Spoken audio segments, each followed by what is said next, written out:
ध्यान से सुनो, ये कहानी सुनकर तुम्हारी रूह कांप जाएगी। जब लुटेरों ने एक मासूम बच्ची को उठाया तो उन्हें नहीं पता था कि महादेव की नजर उन पर है।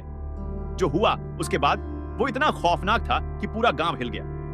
देखो कैसे भोलेनाथ ने अपने गुस्से की बिजली उन पापियों पर गिराई। कहानी हिमालय की तलहटी में बसे देवपुर गांव में मंगला नाम की एक विधवा महिला अपनी 7 साल की बेटी प्रिया के साथ रहती थी।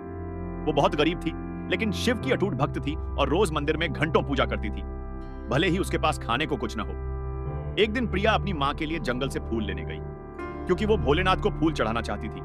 लेकिन वहां कालू डकैत और उसके 5 साथी छुपे हुए थे, जो आसपास के गांवों को लूटते थे और मासूम लोगों को मारते थे। कालू डकैत ने जब प्रिया को देखा तो उसे उठा लिया और बोला, इस बच्ची को बेचकर हम अच्छे पैसे कमाएंगे। प्रिया रोने लगी और चिल्लाई, हे भोलेनाथ मुझे बचाओ। लेकिन डकैत हंसते हुए उसे एक पुरानी गुफा में ले गए। जब मंगला को पता चला कि उसकी बेटी गायब है तो वो पागलों की तरह जंगल में भागी और शिव मंदिर के सामने गिरकर रोने लगी। हे महादेव, मेरी बेटी मेरा सब कुछ है, अगर उसे कुछ हो गया तो मैं जी नहीं पाऊंगी। आप सबके रक्षक हो, मेरी मासूम बच्ची को बचा लो। उसके आंसू शिवलिंग पर गिरे और अचानक पूरे मंदिर में कंपन होने लगा। उधर गुफा में कालू डकैत और उसके साथी शराब पीकर जश्न मना रहे थे और प्रिया को एक कोने में बांध रखा था। तभी अचानक आसमान में काले बादल छा गए और इतनी तेज हवा चलने लगी कि पेड़ उखड़ने लगे। एक डकैत डरकर बोला, कालू मुझे लगता है कुछ गड़बड़ है, ये मौसम अचानक कैसे बदल गया। लेकिन कालू ने उसकी बात पर ध्यान नहीं दिया और बोला, डरपोक कहीं का, बस एक तूफान है। तभी प्रिया ने धीरे से ओम नमः शिवाय का जाप शुरू कर दिया, जैसा उसकी मां ने सिखाया था। अचानक आसमान से एक भयंकर गर्जना हुई, जैसे 1000 शेर एक साथ दहाड़ रहे हों, और गुफा के सामने इतनी तेज बिजली गिरी कि पूरा जंगल रोशनी से जगमगा उठा। डकैत डर के मारे कांपने लगे और बाहर देखा तो उन्होंने एक विशाल आकृति देखी जो नीली रोशनी में चमक रही थी। उसके हाथ में त्रिशूल था और गले में नाग लिपटा हुआ था। वो साक्षात महादेव थे जो अपने भक्त की पुकार पर प्रकट हुए थे।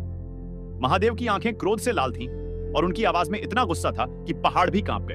उन्होंने गरज कर कहा, तुमने मेरी भक्त की बेटी को छुआ, तुमने एक मासूम बच्ची को सताया, अब तुम्हें मेरे क्रोध का सामना करना होगा। और महादेव ने अपना त्रिशूल उठाया और आसमान से एक के बाद एक बिजलियां गिरने लगी। पहली बिजली कालू डकैत के पास गिरी और उसके हाथ पैर जल गए। दूसरी बिजली एक और डकैत पर गिरी और वो चिल्लाता हुआ गिर पड़ा। तीसरी, चौथी, 5वीं, सभी डकैतों पर एक एक करके बिजली गिरती गई और वो सब जमीन पर तड़पने लगे। उनके शरीर जल गए और वो दर्द से चीखने लगे, लेकिन भाग नहीं पाए क्योंकि उनके पैर जवाब दे गए थे। महादेव ने फिर अपना हाथ उठाया और प्रिया के बंधन अपने आप खुल गए। एक दिव्य रोशनी ने उसे घेर लिया और वो सुरक्षित बाहर आ गई, जहां उसकी मां मंगला पागलों की तरह उसे ढूंढते हुए पहुंच गई थी। मां बेटी का मिलन हुआ और दोनों रोते हुए महादेव को प्रणाम करने लगे। तभी उन्होंने देखा कि महादेव की आकृति धीरे धीरे गायब हो रही थी, लेकिन जाने से पहले उन्होंने कहा, जो मेरे भक्तों को तकलीफ देता है उसका मैं नाश कर देता हूं, और जो सच्चे मन से मुझे पुकारता है मैं हमेशा उसकी रक्षा करता हूं। गुफा में पड़े सभी डकैत अपने पापों का फल भोग रहे थे। कुछ की मौत हो गई और कुछ जिंदा तो थे, लेकिन अपाहिज हो गए। कालू डकैत अभी भी जिंदा था, लेकिन उसका पूरा शरीर जल चुका था और वो पछतावे में रो रहा था। गांव वालों ने जब ये चमत्कार देखा तो सब हैरान रह गए और उन्होंने महादेव का विशाल मंदिर बनवाया, जहां आज भी वो त्रिशूल रखा है जो उस दिन बिजली के रूप में आया था।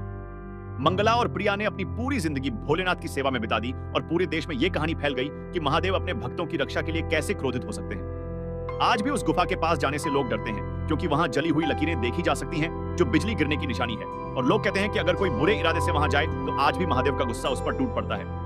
तो दोस्तों, ये थी महादेव के न्याय और उनके भक्तों के प्रति प्रेम की अद्भुत कहानी। अगर आपको ये कहानी पसंद आई तो वीडियो को लाइक करें, चैनल को सब्सक्राइब करें और बेल आइकन दबाएं, ताकि महादेव की ऐसी और रोमांचक कहानियां आप तक पहुंचती रहें। कमेंट में जय महाकाल और हर हर महादेव लिखें और अपने दोस्तों के साथ ये वीडियो जरूर शेयर करें, क्योंकि भोलेनाथ की कृपा सबको मिलनी चाहिए। जय भोलेनाथ।